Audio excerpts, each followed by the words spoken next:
વહેલી સવારે ગુંદાળા ફાટક ગોંડલ પાસે રેલવે ટ્રેક પાસે એક અજાણી મહિલાની લાશ મળેલી, જેને અનુસંધાને ગોંડલ બી ડિવિઝન પોલીસના માણસોએ એમ્બ્યુલન્સમાં લાશને ગોંડલ સિવિલ હોસ્પિટલમાં લઈ ગયેલા હતા. જે હદ વિસ્તાર ખરેખર રાજકોટ રેલવે પોલીસ સ્ટેશન વિસ્તારનો હતો, જેથી તાત્કાલિક ગોંડલ આઉટપોસ્ટના પીએસઆઈ તથા સ્ટાફ ગોંડલ સિવિલ હોસ્પિટલ ખાતે જતા ત્યાં તાત્કાલિક મરનાર બેનની ઓળખ કરાવી. મરનાર બેનનું નામ મંજુબેન, વાઇફ ઓફ વિનુભાઈ બારૈયા, ઉંમર વર્ષ 44ના, પોતે ગોંડલ વોરા કોટડા રોડ ઉપર રહેતા હોય, જેની ઓળખ થતાં તાત્કાલિક એડીનો બનાવ જાહેર કરી, જેને અનુસંધાને મહિલા બેનનું ઇન્ક્વેસ્ટ પંચનામું કરતા જેમાં તેના માથાના ભાગે તથા બંને હાથમાં ઈજાઓ થયેલ હોય, જે શંકાસ્પદ જણાતા તાત્કાલિક રાજકોટ ફોરેન્સિક વિભાગ સિવિલ હોસ્પિટલ ખાતે તેનું પીએમ કરાવવામાં આવેલ બાદ આ બાબતે એસપી સાહેબની સૂચના આધારે બનાવના મૂળ સુધી પહોંચવું ખૂબ જરૂરી હોય, જેથી રાજકોટ રેલવે પોલીસ સ્ટેશનના પીએસઆઈ વાળા તથા પીએસઆઈ જાડેજાની અલગ અલગ ટીમો બનાવી ડી સ્ટાફને સદરુ બેનના રહેણાંક મકાન તથા ગોંડલ રેલવે સ્ટેશન આજુબાજુના વિસ્તારમાં જ્યાંથી બહેનની લાશ મળેલી તે વિસ્તારમાં કેમેરા ચેક કરવા માટે બનાવેલી ટીમ, જેને અનુસંધાને આગલી રાતે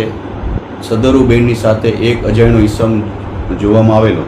જેથી તાત્કાલિક બેનના પરિવારમાં તેની જે દીકરી છે પાયલબેન, તેમને આ બાબતે પૂછતા તેમણે એવી વાત કરેલી કે આ જે ઈસમ છે એનું નામ પ્રકાશ કિશોરભાઈ સોલંકી, જે ભગવતપુરા ગોંડલનો રહેવાસી છે અને છેલ્લા 2-3 વર્ષથી સદરુ બેન મંજુબેન સાથે તેને પ્રેમ સંબંધ છે. મંજુબેન પોતે પોતાના પતિથી અલગ રહે છે, એકલવાયુ જીવન જીવે છે અને ઘણા સમયથી આ પ્રકાશ સાથે તેને ઝઘડાઓ પણ થાય છે. જે લગ્નના દબાણ બાબતે આ બેન પ્રકાશ સાથે ઝઘડાઓ કરતા હોય છે, જેને અનુસંધાને તાત્કાલિક ટીમોને પ્રકાશને શોધી કાઢવા માટે મોકલવામાં આવે, જેથી ગોંડલ બી ડિવિઝન પોલીસ સ્ટેશનના સ્ટાફને સાથે રાખી ગોંડલમાંથી સદરુ પ્રકાશ કિશોરભાઈ સોલંકીને ઝડપી પાડી યુક્તિ પ્રયુક્તિથી પૂછપરછ કરતા પોતે પોલીસ સામે ભાંગી પડતા પોતે કબૂલાત આપેલ કે મરનાર મંજુબેન સાથે પોતાના પ્રેમ સંબંધ છે અને અવારનવાર એ બાબતે લગ્ન બાબતે ઝઘડા એને થતા હોય, જેથી એનાથી કંટાળી ગઈ રાતે પણ ગોંડલના રિલાયન્સ પેટ્રોલ પંપ પાસે મારકૂટ થયેલ અને પછી બેનને સમજાવી પોતે રેલવે ટ્રેક બાજુ આવતા જ્યારે બેન સાથે ઝઘડો થયેલો હોય અને પછી